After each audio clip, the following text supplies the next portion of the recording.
Hello friends, welcome to agro learner. मैं अजीत चौधरी आप लोगों का फिर से एक बार स्वागत करता हूं एग्रो लर्नर एग्रीकल्चर क्लासेस में। जैसे हमारी एग्रीकल्चर जो जेट एग्ज़ाम थी और बहुत सारी एग्ज़ाम्स हैं एग्रीकल्चर से रिलेटेड, उनके इंपॉर्टेंट क्वेश्चंस की क्लासेस हम लेकर आ रहे थे। उसी अकॉर्डिंग आज वापस से आप लोगों की फिर से एक और क्लास लेकर आते हैं। पहले की जो 6 क्लासेज हमारी हो गई थी और अब 7वीं जो क्लास है उसके अकॉर्डिंग हम अगर बात करते हैं तो उसमें भी टोटल 100 क्वेश्चंस मैं आप लोगों के लिए लेकर आया हूँ। और उन 100 क्वेश्चंस में वही इंपॉर्टेंट क्वेश्चंस हैं जो कि मतलब मोस्टली एग्जाम्स में क्या हो रहे हैं, रिपीट हो रहे हैं। तो आइए हम बात करते हैं इंपॉर्टेंट क्वेश्चंस के रिगार्डिंग। फर्स्ट जो हम बात करते हैं, भारत में कौन सा सोया राज्य के नाम से जाना जाता है। भारत के राज्यों की अगर हम बात करते हैं तो कौन सा जो राज्य है वो सोया राज्य के नाम से जाना जाता है, तो वो है मध्य प्रदेश। सेकंड क्वेश्चन है, कौन सी दलहनी फसल अनाज, चारा और हरी खाद के लिए उगाई जाती है। तो हम बात करते हैं जो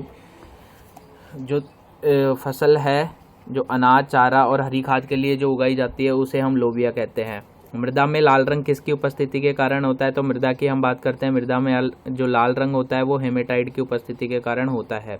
साइलेज बनाने के लिए सर्वोत्तम फसल कौन सी है। तो साइलेज बनाने के लिए सर्वोत्तम फसल की हम बात करते हैं तो जो बाजरा है वो साइलेज बनाने के लिए सर्वोत्तम फसल है। नेक्स्ट है, कुक्कुट सुधार परियोजना का निदेशालय कहाँ पर स्थित है। जो कुक्कुट सुधार परियोजना के हम बात करते हैं तो उसका निदेशालय हैदराबाद में है। कौन सा हार्मोन दूध निकालने के काम आता है। तो हार्मोन की हम अगर बात करते हैं तो पशुओं के अंदर ऑक्सीटोसिन हार्मोन का स्त्रवण होता है, मतलब वो सिक्रेट होता है, जिसकी वजह से हम ऑक्सीटोसिन हार्मोन की वजह से ही हम क्या कर सकते हैं, दूध निकाल सकते हैं। नेक्स्ट है, ग्लूकोज का आणविक सूत्र की हम बात करते हैं तो ग्लूकोज का जो आणविक सूत्र है वो है C6H12O6। नेक्स्ट है, धान में क्रोमोजोम की संख्या कितनी होती है। धान की अगर हम बात करते हैं तो धान के अंदर जो क्रोमोजोम नंबर हैं वो हैं 2n बराबर 24 होते हैं। नेक्स्ट हम बात करते हैं, प्रकृति में कौन सा कार्बोहाइड्रेट प्रचुरता में पाया जाता है। तो अगर हम इन्वायरमेंट की बात करें, नेचर के अंदर बात करें, तो जो स्टार्च है वो सबसे ज़्यादा पाए जाते हैं। संकर बीज उत्पादन में किस बद्यता का उपयोग होता है। संकर बीज की अगर हम बात करते हैं तो उसमें नर बद्यता का उपयोग किया जाता है। धान का वैज्ञानिक के नाम की हम अगर बात करते हैं तो ओराजा सेटाइवा जो है धान का वैज्ञानिक नाम है। संक्रामक रोग बर्ड फ्लू कैसे होता है। संक्रामक रोग जो बर्ड फ्लू है उसकी हम बात करते हैं तो वो किसके थ्रू किससे होता है, विषाणुओं से होता है। डिवार्मिंग में किससे छुटकारा पाने के लिए की जाती है। डिवार्मिंग की अगर हम बात करते हैं तो वो आंतरिक परजीवी जो होते हैं उनसे छुटकारा पाने के लिए की जाती है। नेक्स्ट हम बात करते हैं, डीएनए के कोडिंग क्षेत्र कहलाते हैं। डीएनए के जो कोडिंग क्षेत्र होते हैं उसे एक्सॉन्स कहते हैं। नेक्स्ट है, मनुष्य में त्वचा की जो एलर्जी की कौन से खरपतवार की उत्तरदायी है।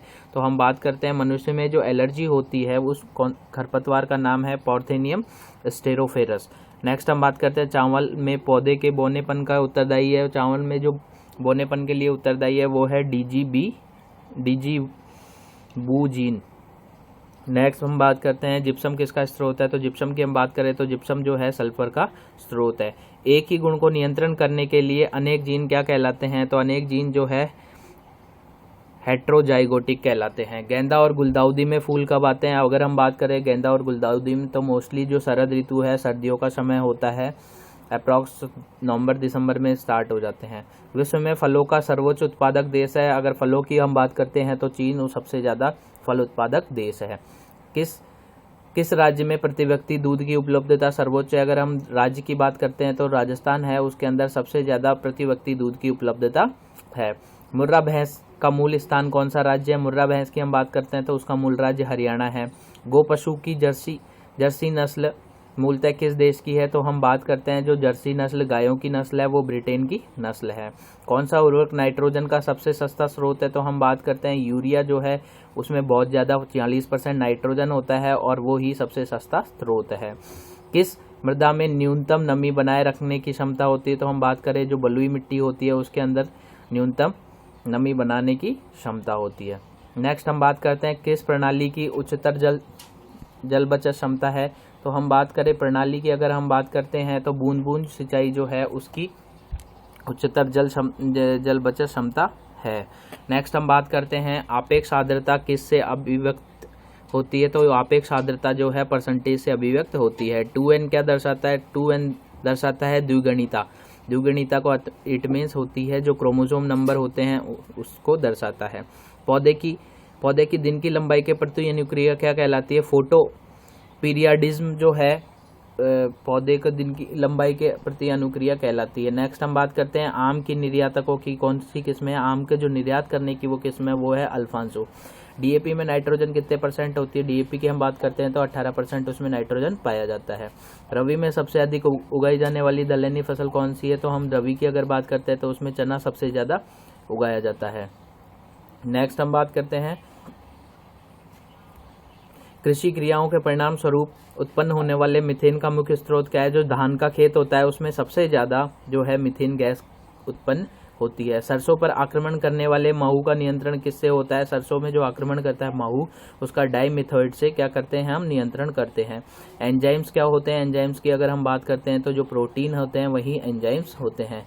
भारत की पहली अनुमोदित जेनेटिकली मॉडिफाइड फसल है तो हम बात करें तो जो भारत की अनुमोदित जेनेटिकली मॉडिफाइड जो फसल है वो है कपास। कपास के अंदर जो बीटी रोग लगता था उसके अंदर जो साइंटिस्ट थे उन्होंने बीटी कपास मतलब जो उसकी रोग प्रतिरोधक जो बीटी कॉटन है वो बीटी जो एक कीट था उसकी रोग प्रतिरोधक क्षमता बढ़ा दी जिससे उस फसल में जो है बीटी रोग नहीं लगता था। शालीमार उद्यान कहाँ पर है? शालीमार उद्यान की हम बात करते हैं तो कश्मीर में स्थित है। पर्णरंध्रों का खुलना किससे संबंधित है? पर्णरंध्रों का जो खुलना है वो किससे संबंधित है? पोटास से संबंधित है। नेक्स्ट हम बात करते हैं पर्णरंध्रों का खुलना किससे संबंधित है? पोटास से संबंधित है। पतझड़ी गन्ने की रोपाई किस महीने में की जाती है? जो पतझड़ी गन्ने हैं उनकी बुआई है वो रोपाई जो है अक्टूबर में की जाती है। ब्यूटाक्लोर क्या है? ब्यूटाक्लोर की हम बात करें तो वो एक शाकनाशी है। बुआई किसका एक मुख्य गुण है? तो हम बात करें संरक्षण जो खेती होती है उसका ही बुआई एक मुख्य गुण है। भारत का कहवा उत्पादन में अग्रणी राज्य कौन सा है? कहवा उत्पादन की बात करें तो कर्नाटक सबसे ज्यादा अग्रणी राज्य है। बहुचर्चित रोग ब्लास्ट किससे संबंधित है? तो बहुचर्चित जो ब्लास्ट रोग है वो धान से संबंधित है। सोयाबीन में प्रोटीन की % होती है। सोयाबीन की बात करें तो 42% सोयाबीन के अंदर प्रोटीन पाई जाती है। बंची टॉप रोग किस फसल से संबंधित है? जो बंची रोग है वो केले से संबंधित है। ट्रिटिकेल किसका संकरण है? जो ट्रिटिकेल है उसकी हम बात करें तो गेहूं और ये राई दोनों का संकरण है। पकने पर टमाटर का रंग किसकी उपस्थिति के कारण लाल होता है? टमाटर में जो लाल रंग पाया जाता है वो लाइकोपीन के कारण होता है।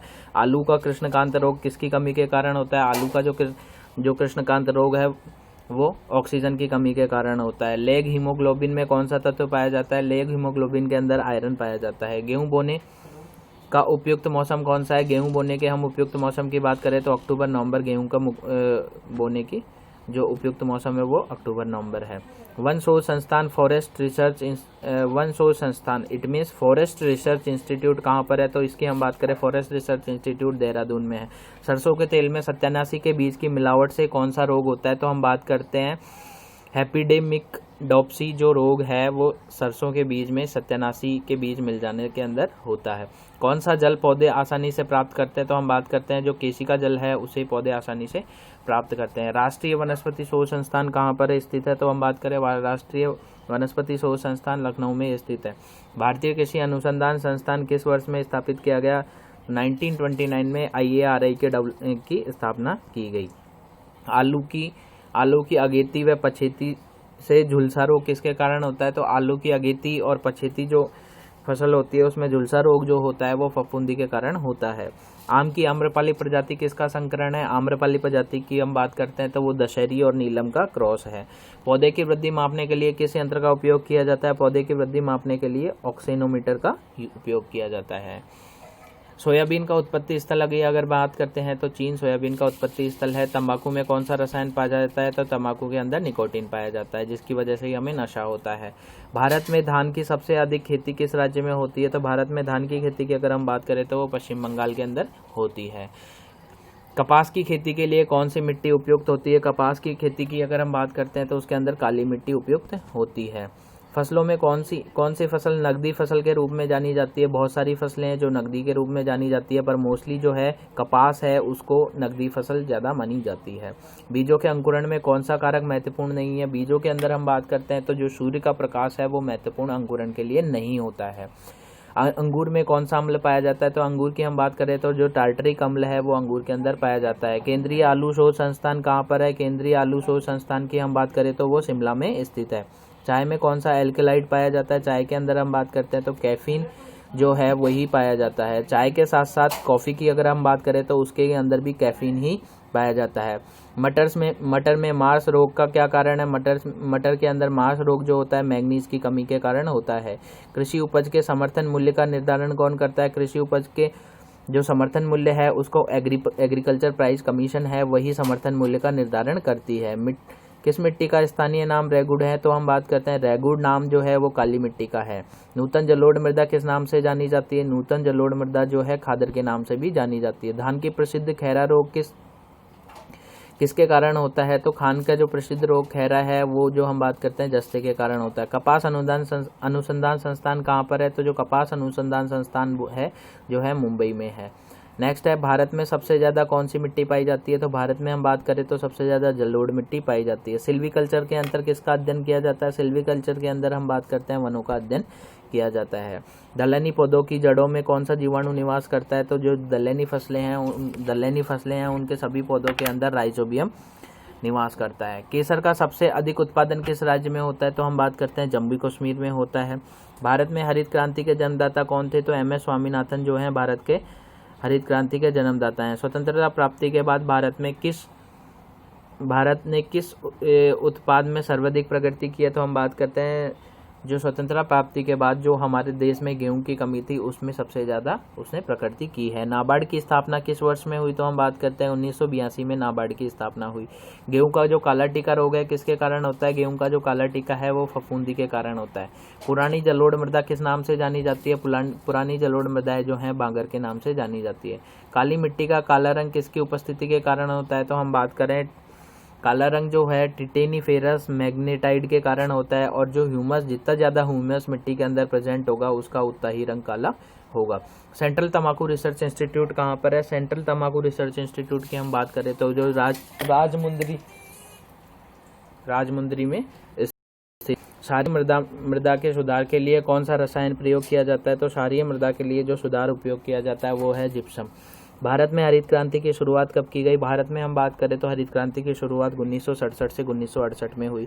पत्ता गोभी का कौन सा भाग खाया जाता है? पत्ता गोभी की हम बात करते हैं तो जो वानस्पतिक कलिकाएं होती हैं उसी भाग को हम खाते हैं। वापनियन क्या है? वापनियन की हम बात करें तो इंग्लिश में हम उसे कहते हैं कैनिंग। कैनिंग क्या है? बंद डिब्बों में फलों का संरक्षण। इट मीन्स फल और सब्जियों का जो संरक्षण किया जाता है बंद डिब्बों में उसे ही क्या कहा जाता है? कैनिंग कहा जाता है और उसे हिंदी में क्या कहते हैं? वापनियन कहते हैं। भारत में ठेकेदारी कृषि लागू करने का अग्रणी राज्य कौन सा है? तो हम बात करें सबसे ज़्यादा जो ठेकेदारी कृषि होती है वो पंजाब के अंदर होती है। स्टॉक फार्मिंग क्या है? स्टॉक फार्मिंग जो है पशुओं के प्रजनन है। नेक्स्ट हम बात करते हैं सरसों व रेपसीड के उत्पादन में भारत प्रथम राज्य कौन सा है? तो सरसों और रेपसीड की हम बात करते हैं तो उसके उत्पादन में प्रथम राज्य जो है वो राजस्थान है। NPK को किस अनुपात में प्रयोग की जाती है? NPK की हम बात करते हैं तो 6:3:1 में की जाती है। मतलब 10 किलो अगर हम यूरिया ले रहे हैं, 10 किलो अगर हम NPK ले रहे हैं तो उसमें 6 किलो क्या होगा? नाइट्रोजन होगा, 3 किलो पोटास होगा और 1 किलो सल्फर होगा, सोडियम होगा दीमक को नष्ट करने के लिए सर्वाधिक उपयुक्त क्या रहता है? जो क्लोरोपाइरीफस है वही दीमक को नष्ट करने के लिए सर्वाधिक उपयुक्त रहता है। गेहूं में प्रोटीन की प्रतिशतता कितनी प्रतिशत होती है? तो गेहूं में हम बात करें तो जो प्रोटीन होता है वो 12% होता है। किसान चैनल का प्रधानमंत्री द्वारा कब उद्घाटन किया गया? तो 26 मई 2015 को जो प्रधानमंत्री हैं उन्होंने, जो नरेंद्र मोदी जी थे, उन्होंने किसान चैनल का क्या किया है? उद्घाटन किया है। कूड़े से हार्दिक ऊर्जा निर्माण में कौन सा राज्य अधिक ऊर्जा निर्माण में कौन सा राज्य अग्रणी है? तो हम बात करें कूड़े से जो ऊर्जा बनाई जाती है उसके अंदर उत्तर प्रदेश और पंजाब है वो सबसे अग्रणी देश है। 1 हॉर्स पावर किसके बराबर होता है? 1 हॉर्स पावर की हम बात करते हैं तो 746 वाट 1 हॉर्स पावर का होता है। नींबू, संतरा, मौसमी व बील का कौन सा कुल है? तो अब चारों की अगर हम बात करते हैं, नींबू, संतरा और मौसमी और बील, तो इनके चारों की बात करते हैं तो इसका रूटेसी जो है कुल है। ऑपरेशन फ्लड का प्रथम चरण कब प्रारंभ किया गया? तो 1970 में जो ऑपरेशन फ्लड है उसका प्रथम चरण प्रारंभ किया गया। ये 3 चरणों में प्रारंभ किया गया था और प्रथम चरण 1970 है। आम का कुल कौन सा है? तो आम का जो कुल की हम बात करते हैं एनाकार्डियेसी आम का कुल है। सो क्लास, आप लोगों को ये वीडियो पसंद आई होगी और एक इम्पॉर्टेंट नोटिफिकेशन है आप लोगों के लिए, जो 12th क्लास है उसका नया बैच स्टार्ट हो रहा है। उसकी इन्फॉर्मेशन मैं आप लोगों को नेक्स्ट वीडियो में दे दूंगा, किस अकॉर्डिंग एग्रीकल्चर का बैच स्टार्ट हो रहा है, कब से हो रहा है, क्या टाइमिंग होगी, क्या इंपॉर्टेंट फैक्टर्स होंगे एग्रीकल्चर का जो बैच हो रहा है उसमें, उसको ज्वाइन करने के लिए नेक्स्ट वीडियो में। Thank you. Please like my channel and subscribe, please like my videos and subscribe my channel Agro Learner Agriculture Classes. Thank you.